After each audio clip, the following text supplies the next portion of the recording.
Some places just feel different, and it's not because you want them to be, or because they look spooky, or because you've heard stories about them. There's just a vibe, and it kind of follows you around these places. Long before I'd heard stories of this place, I went in blind and definitely experienced a few things of my own, which I kept with me for quite a while until other people had started visiting and the stories came out about the place. Now, if I'd heard these stories before, chances are I probably wouldn't have gone on my own. I'm not easily scared, and I'm not a massive believer in spooks and ghosts and stuff like that. However, the stories that did come out from this place were definitely intriguing, were definitely enough to put a shiver up your spine. Heslerton Hall in the village of West Heslerton near York. The previous owner, Eve Dorney, had lived in there until the 80s. She'd inherited the home in the 60s. Centuries old is this place, and it had been in the family for quite some time, since 1800s I believe. The hall was too big for her to live in, as she was single and living on her own. Eve used to make dolls. I did nickname this the Dollmaker's Mansion because before I knew a bit about the place. She did vacate the property in the 80s because it was far too big for her to live in on her own, and moved to a smaller manor in the village. Her father actually owned the entire village at one point, so when it was passed to Eve, the entire village estate went to Eve as well. Following her death in 2010, there was no heir to pass the village and the hall to, so the entire village was put up for sale for £20 million. Now, I'd seen the clip of Heslerton Hall. It had come up years and years ago on an ITV News reel on the telly, long before I was into YouTube and TikToks and things like that. And I just randomly were just in the front room when this newsreel came on about this hall being up for sale. So this was 2010. And there was a big sweeping helicopter went over the village, and it swept over the hall, massive mansion, and it stuck with me. So much so, it stuck with me for years, because this was before I was into photographing abandoned buildings, by the way. But I was so enamoured and so taken in by this massive mansion that you don't usually see in Yorkshire. So this stayed with me, and years later, obviously I started photographing abandoned buildings. That was around 2014. I'd always had it in the back of my mind. Somebody did get in touch with me on Facebook and said they live nearby, and you know, it was a middle-aged lady. She said, "Oh, you should check it out." And I said, "Well, I've seen this place. I have seen it on the news before." And she said, "Oh, you should definitely go down and have a look." Anyway, that stayed at the back of my mind.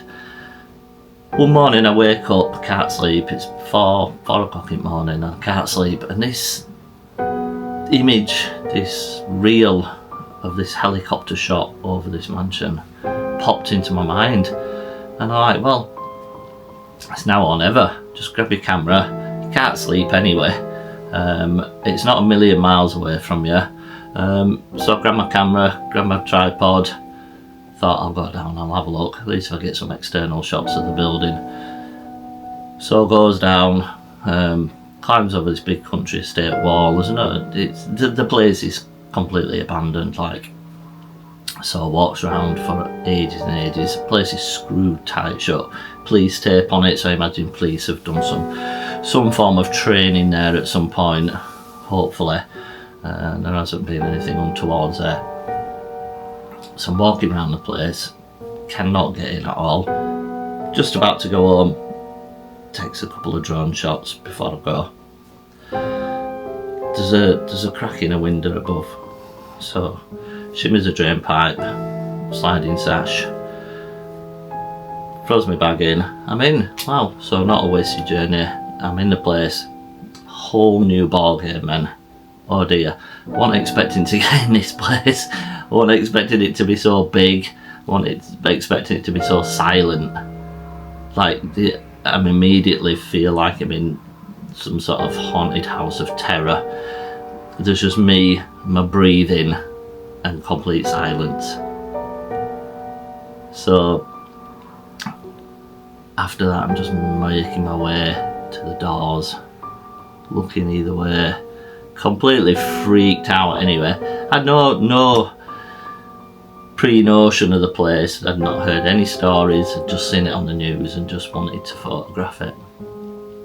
So then I'm looking down through these doors, long sweeping corridors, really eerie corridors. Bearing in mind it's 6:30 in the morning, 7 o'clock in the morning, Sunday morning, everything's quiet.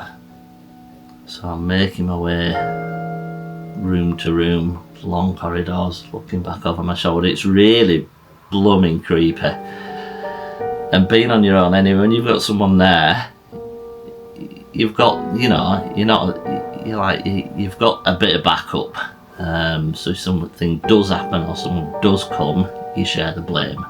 You share the fear, you share the frights and the jump scares and what have you. When you're on your own, it's a bit of a different ball game. But I didn't have any sort of, my imagination wasn't running wild, it was just quiet. I just thought I'll just get as much photographed as I can while I'm here, jump out the window, I'll go home.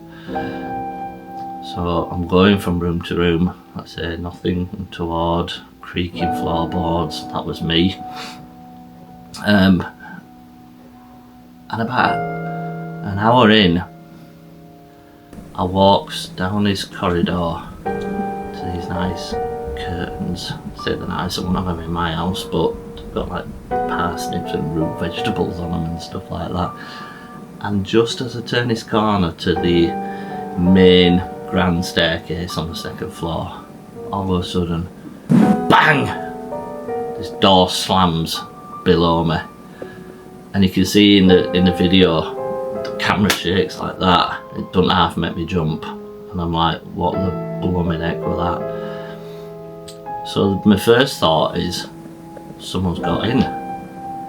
Maybe a neighbour from a nearby farm, or they've got security or police are here or something, I don't know. So my mind's like trying to process it really, you know, as fast as I possibly can. And I'm thinking, all the doors are shut.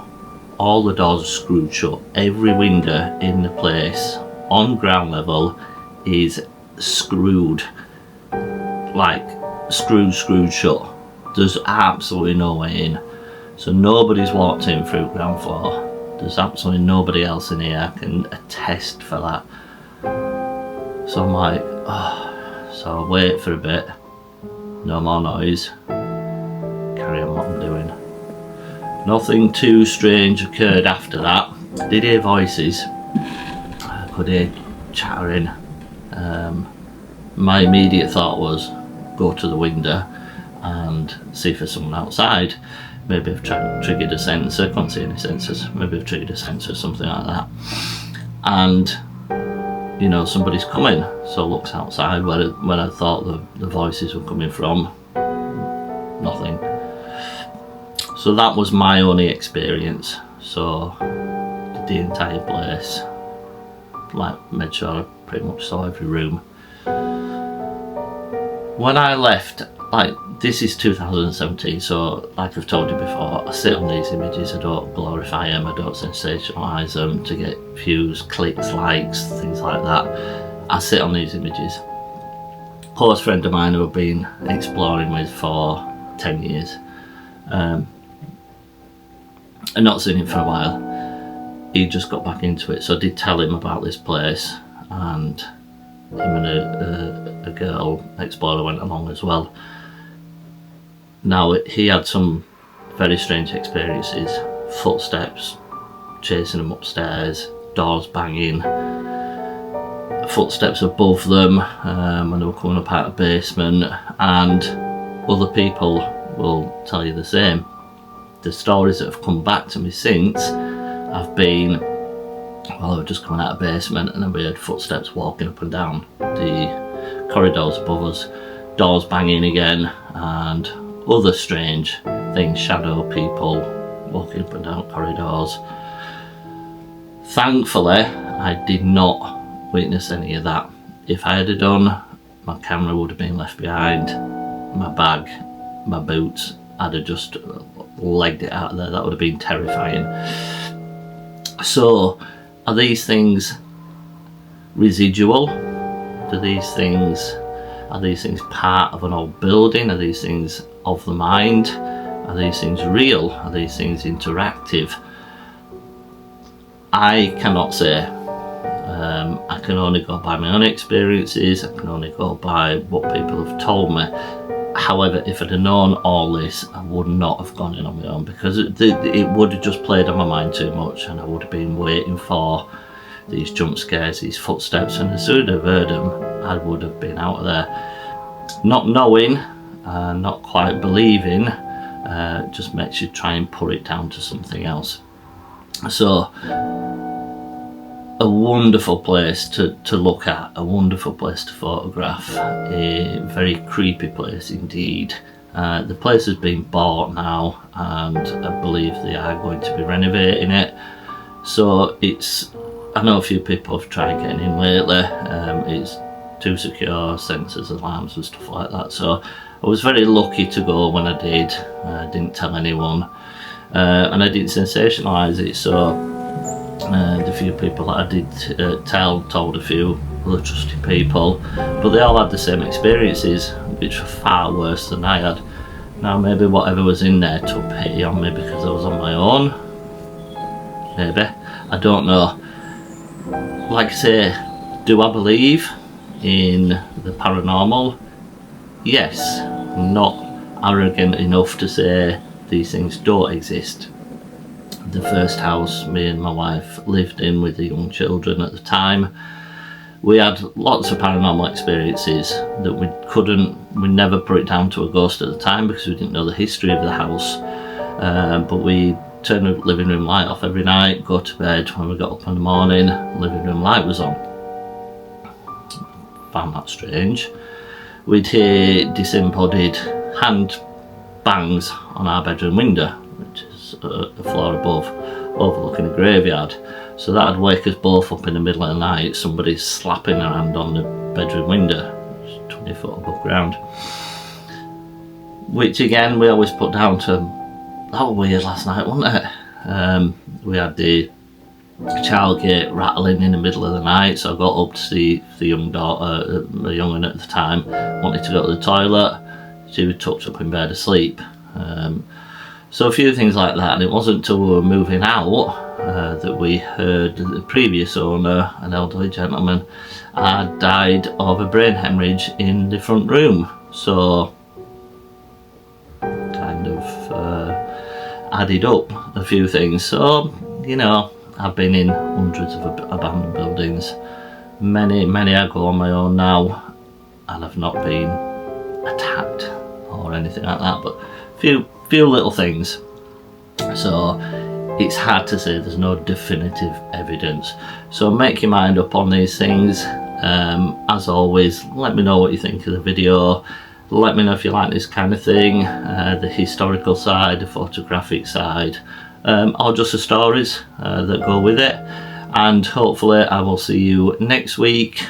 Tune in and I'll bring you another story behind the shots. Thanks guys, bye bye.